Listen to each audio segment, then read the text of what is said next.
the whole thing with, of course, went through council as a residence, not as an office. Yes. And always was a residence?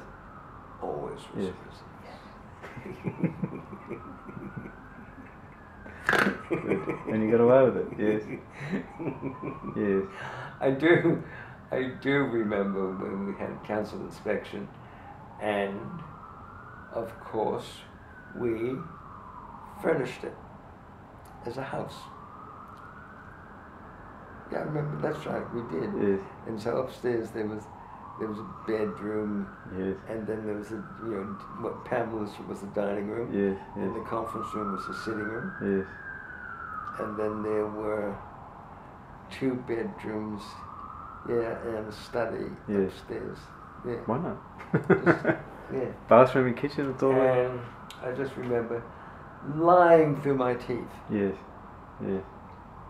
And again, it was one of those times where Neville wasn't, from memory, Neville wasn't there. Yes. He seemed to always sort of piss off On that day. on that day. And every time we sold the property, he always sort of disappeared. Yes. It was Yes. very funny. Yes. Yes. And then you had, it was nice the way that you entered, and there was the courtyard, because there was the Courtyard, pond. a little pond, and then the raised storeroom, and then you went around into the glass thing, which was wonderfully welcoming. Yes. Yeah. Lovely entrance sequence, and then the kitchen was hidden Behind by a Venetian. Venetian blind, and Yeah. the kitchen was all black, so it was Yes. kind of mysterious. Yes. Um, And then the light and the stair led to you and Neville, which is kind of nice. there was a drawing office in the conference room, Yes. and I mean that That's table right. was in the conference room Yes. from memory. And then our office beyond, Yes. with those big sliding doors that you could, separate the spaces and have privacy Yes. if you want to. Yes. And you and Neville worked on one table, you were either side facing each other. Had you done that before? You were in Queen Street before that, weren't you? No, in Queen Street we didn't work that way,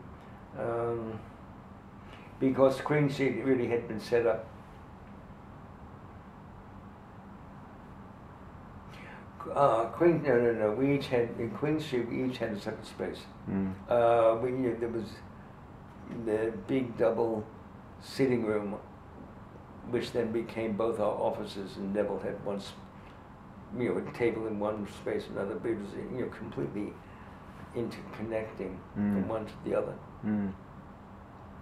So you could sort of talk to each other with that. He was at an oval Sarin table, and I was at that table. Mm. Mm.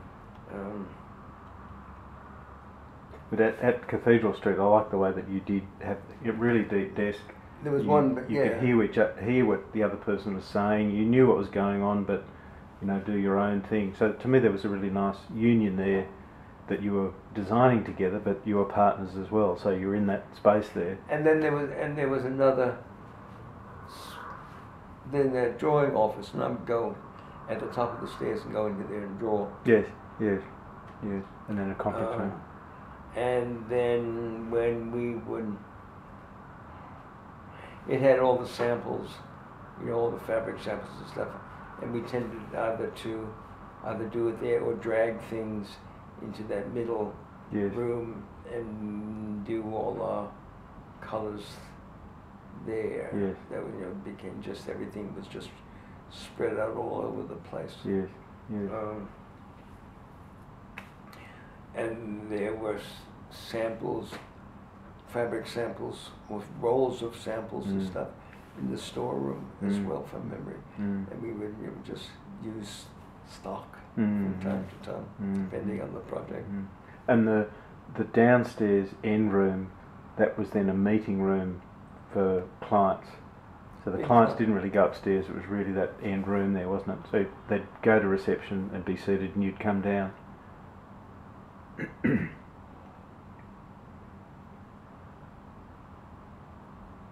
At one time, that front room was a drawing office. Exactly. Yeah, I know that's where I started drawing. Yeah. Yes. That was the drawing office. Yes. Yes. And then we rented the building next door. Yes. Rented it. Yes. And that's when that became a meeting room, wasn't it? That's when Yes. it became a meeting room. Yes. And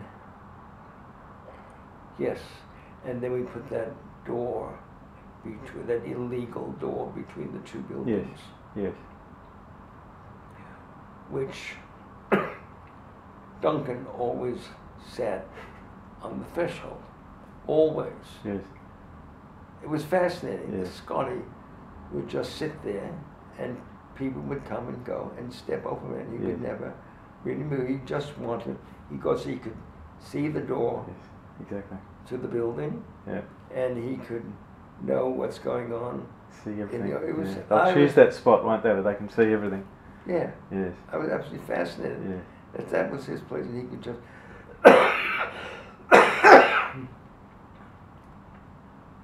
he'd either be there or at the top of the stairs looking at the door. That's right. Yes. Exactly. Yes. Yes. Yes. Mm. Now, when I started there was, I think Stephen Varady had just started, but the longer term people were Ewan McKechnie, Arthur Collin, and I think Ian Halliday. Ian was there. And I think Michael White had just left. He was never there when I was there. No. And because Ian and Arthur worked on order imports. That's right, yes. Yeah. Yeah. That's right, yeah. Yeah. And then what the outside of the building, which they've repainted and got the colours completely wrong, that was different yellows, wasn't it? But they kept on matching what was there. Yes. So as it faded, they just matched the faded paint. Yes. Yeah. It was a terrific yellow, a really nice yellow, and these sort of grey-green shutters. Yes. And a different colour for the wall of the courtyard. Because it was a change, I think it was a change of plane. Oh yes, yes. The two, so it was reasonable to have a change of colour. Yes. Yeah. Yeah, it was like the traditional building on the corner and then Yeah, that section through the back, yes. Yes. Why I remember all the time in the building next door and all the people there. What brought upon the change to Cleveland Street? Why the move to Cleveland Street?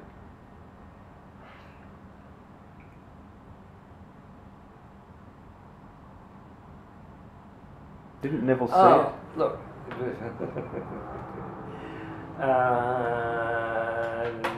Neville and I was living separately, Yes. and he went to dinner at Cleveland Street. There was an antique dealer had the property, Mm-hmm. and he went there, I think with Ross Palmer and the whole group, and came back and said this property was for sale and we should buy it. Sell Cathedral Street, sell Victoria Street, and have the office and build a place for him to live and a place for me to live. Is what's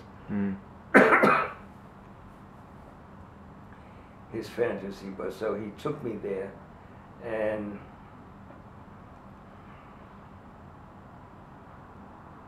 it was the kind of thing we had been sort of, everything was so difficult, and I think I just got tired of arguing and saying no, and said, no, of course this is what you want to do. and then we did the project, got the project going again with Glenn, and he went on a holiday to Italy with Richard Dapachi Yeah. and a friend Lino Correa who used to work for us.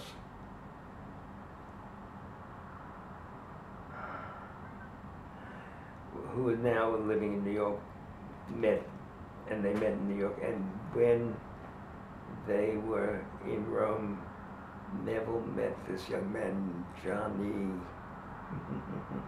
very nice young man, and then came back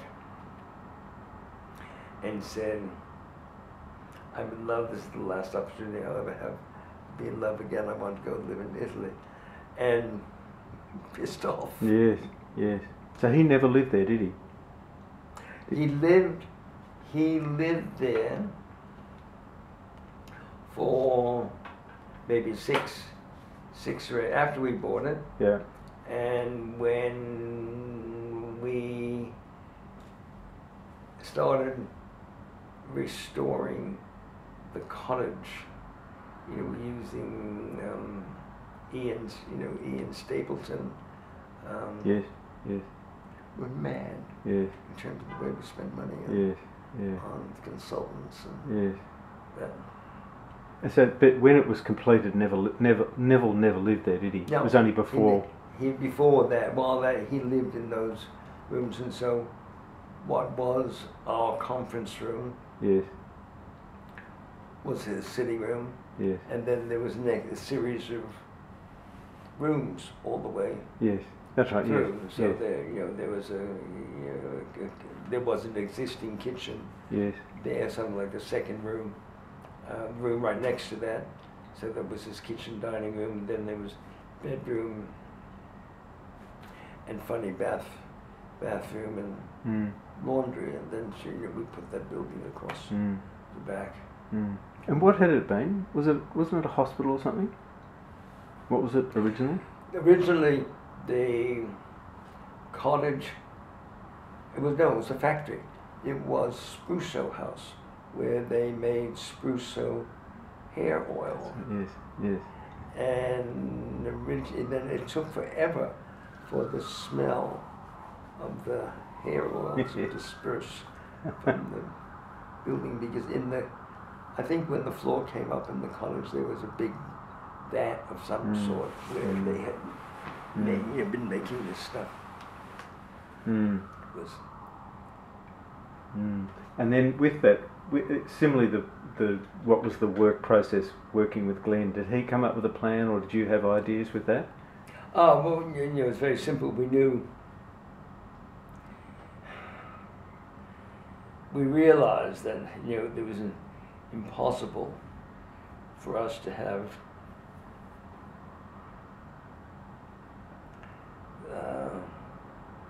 two residences there, and Neville was going to live in the cottage, and then we would have the drawing office and the reception on the other end, and I was going to stay in Victoria Street. And then as money started being pissed away against the wall, so to speak, we had to make the decision either to sell Victoria Street or sell the farm. And I said, well, let's keep the farm. And then he said, look, he was then going to go and live in Italy. He just disappeared. So then it was quite simple. You sold Victoria Street, you moved to Cleveland Street, and that was the office. Yeah. I mean, Neville went well before the